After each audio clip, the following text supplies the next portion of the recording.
Has animism become a trend in the spiritual communities as of late? I think so, and I would like to talk about some things regarding animism and the way that it's being talked about, presented, taught in the community, broadly speaking. And this is no put together essay or anything. This is just my loose thoughts on the subject and the things that I have been observing and some of my commentary about it. That's it. But before we go into the actual topic, let's get on the same page. What is animism? I'm going to read a quote from Graham Harvey's book, Animism, Respecting the Living World, so that we can get on the same page on what animism is to begin with. Animists are people who recognize that the world is full of persons, only some of whom are human, and that life is always lived in relationship with others.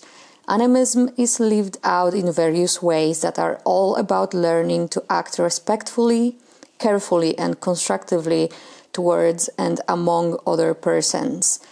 Persons are beings rather than objects who are animated and social towards others, even if they are not always sociable.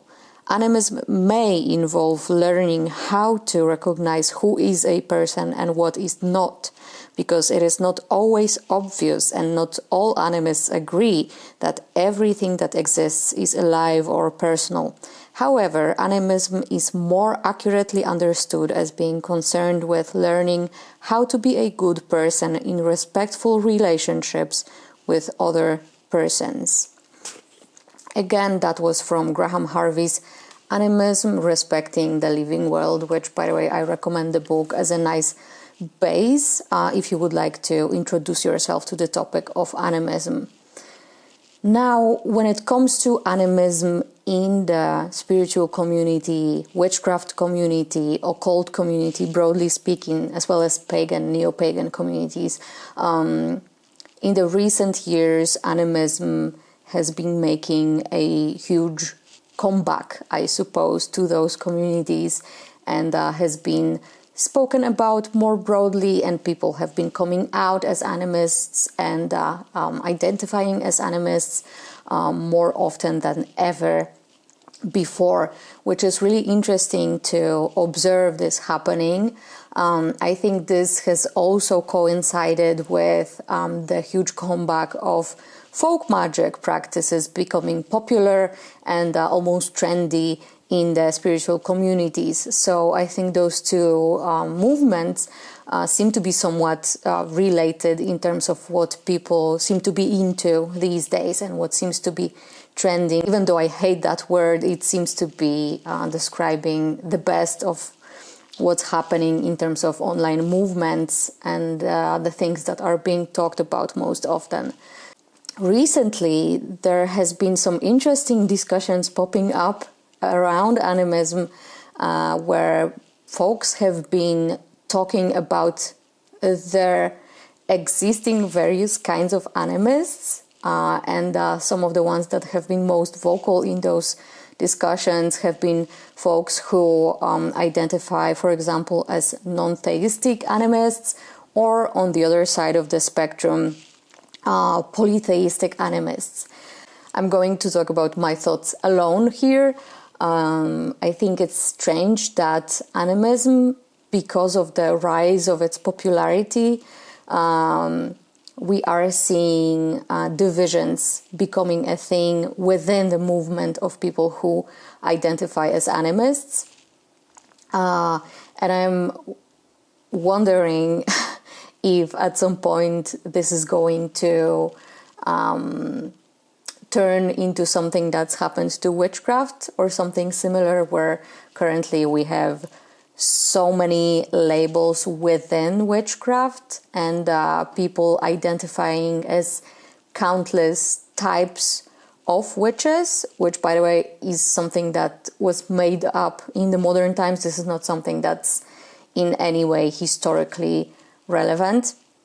I am wondering if at some point animism is going to experience the same thing, where everybody is going to be one type of animists, and there are going to be, cliques and groups and niches for every type of animism that people come up with.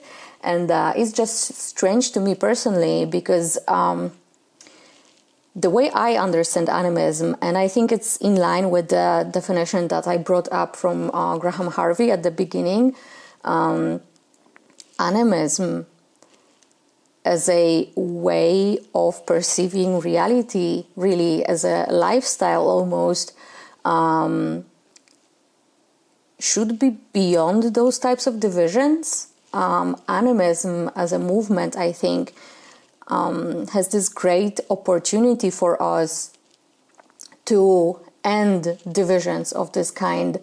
But in order to achieve that, in my humble opinion, people need to understand that those accompanying labels that they are using to describe their practices don't necessarily have to do with animism, or don't necessarily even align with animism. I think people are very much confusing what animism is versus like their religious beliefs around spirits or the non-existence of spirits and that kind of thing. Whereas I think if you are an animist, it's kind of by default that you recognize that the world broadly possesses personhood, that there are countless spirits and beings and persons, most of which are not non-human, right? Who possessing personhood means that they possess agency, that they possess will, that they can be interacted with, and they are just as much alive and active in the broader ecology around you as you are and as other humans are.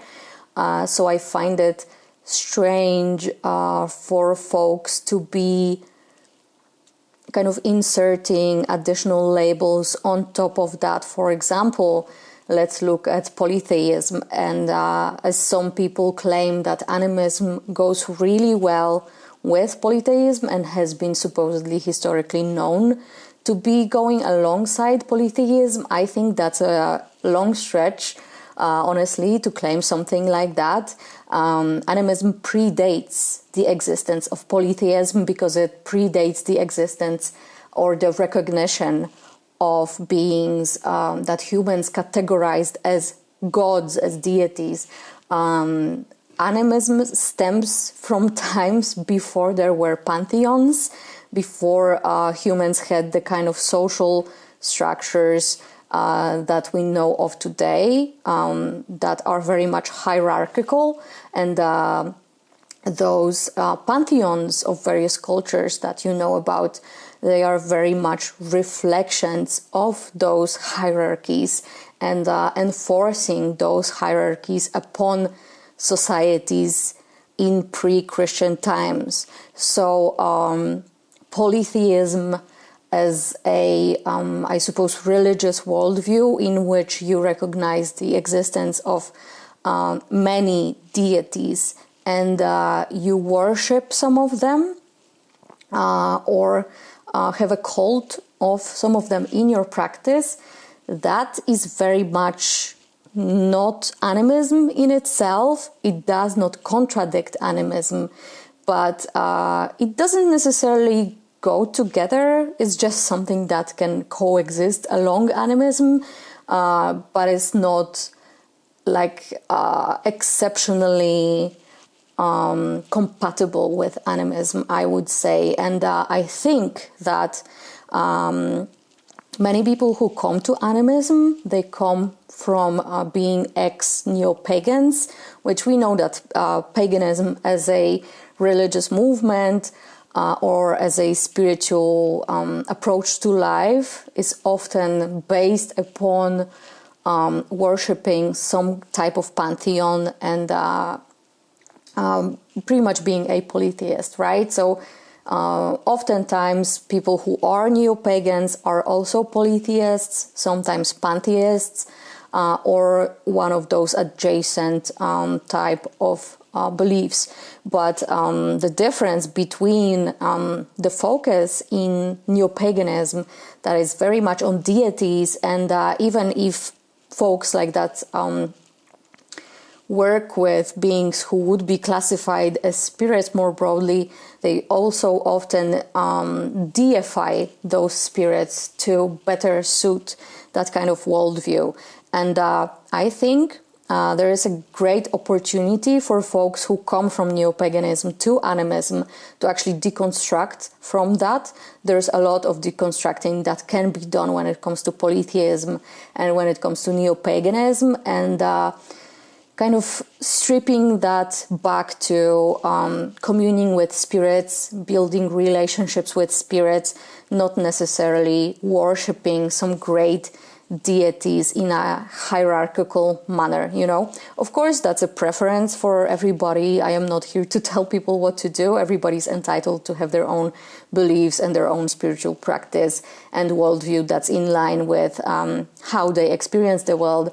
I'm just saying that this is an opportunity to deconstruct things that have been kind of like sleeping unexamined, untouched in neopaganism for the most part, since we know it, I guess.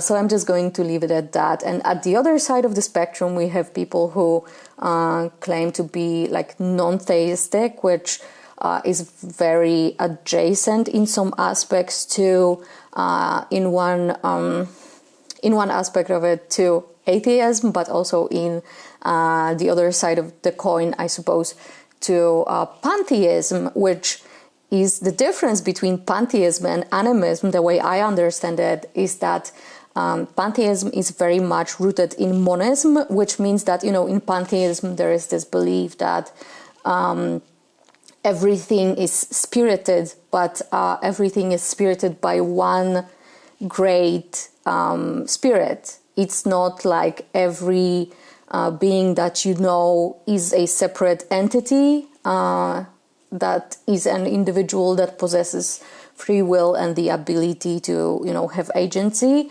but that everything is kind of, I suppose, permeated with the same spiritual force or essence. And that's rooted in monism, versus, you know, animism is very much focusing on not perceiving the reality as being spirited with a kind of blanket spiritual force, but actually every spirit being a separate individual that, you know, is not part of some great mass, if that makes sense. I know that I am lacking, you know, proper vocabulary and all that. You know, English is not my first language. I'm trying my best to explain some things here on a very kind of casual basis. So in that way, when it comes to folks who are non-theistic or more on the monist spectrum, I think that actually lands very close to, you know, being a science girly and kind of trying not to be perceived as too woo-woo or too out there when it comes to one's beliefs and the perception of the world. Maybe being closer to the like psychological paradigm and perception of some of those spiritual concepts, that kind of thing. Some of those folks will like recognize, for example, that animals are persons, that plants are persons. So that's very much closer to vitalism than it is to actual animism. In vitalism, it's kind of easier to know what or who is actually alive and who is not, because in vitalism that would be recognizing the personhood, I guess, of beings that are very obviously alive, and we can see the signs of their being alive with our naked eye, right? Like with animals or plants, but that doesn't really account for spirit of place, of actual like non-physical spirits existence, of, you know, certain places or like rock formations, or mountains possessing personhood or rivers, etc., right? I'm just giving random examples here. So that's more vitalism than animism, and I'm just wondering, like, what's the actual place of being a non-theist in animism? Is that just to signify that you don't worship deities? Because if so, you don't really need that kind of label for this. I think adding those labels on top of animism to specify where you stand exactly tells me personally that you have something still to deconstruct there when it comes to how you are being perceived, when it comes to some of those colonialists, I guess, or very much rooted in anthropocentric perception of the world, worldviews. And I think those stand directly in the way of animism, actually, when we are too concerned with ourselves being the most important, when we pay too much attention to the hierarchies that we stem from, when we are too anal about what people think about our perception of science versus religion. All of that shit is very anthropocentric and not relevant to animism per se, which is why I'm kind of surprised that folks try to be so specific about it and picking their words almost too carefully for it to be authentic, I suppose. I think animism, again, gives us a great opportunity to let go of all of that anthropocentric shit and just actually focusing on building those relationships with the living world around you. I think that's what animism gives us, this freedom to actually do that without having to over-intellectualize all of that, you know? Again, this is everybody's free choice. I just think it's very interesting that we are only now seeing those trends kind of popping up where people suddenly find those divisions and distinctions to be so important to their identity. I am wondering where this is ultimately leading people, and I'm hoping that it's not leading the broad animist community towards division, because that again would be the antithesis of what all of this is for. I think we should be focusing on not again spreading ourselves to some minuscule closed groups where nobody but your kind of animist is welcome. We should be maybe focusing on preventing the ecological crisis, like preventing fucking genocides or World War III from happening, and the extinction of broader ecologies from happening, and not on like arguing who believes in what. If you are an animist, I think it's like enough to say you are an animist. You really don't need to specify, and if you do, I think you have something to still like work through there and deconstruct in terms of all that anthropocentric bullshit that we all grow up indoctrinated into. I know this very much sounds like a hot take. I am just kind of trying to wrap my own mind around what I'm seeing and those kinds of like almost battles and divisions between animists. Like, are those people really animists, or are they just fighting for attention and ultimately to like gain a buck off of somebody that they want to teach about their only real way of being an animist, you know? All of that, I think, is just kind of backwards, and again, very much rooted in the kind of values that are not animist, you know?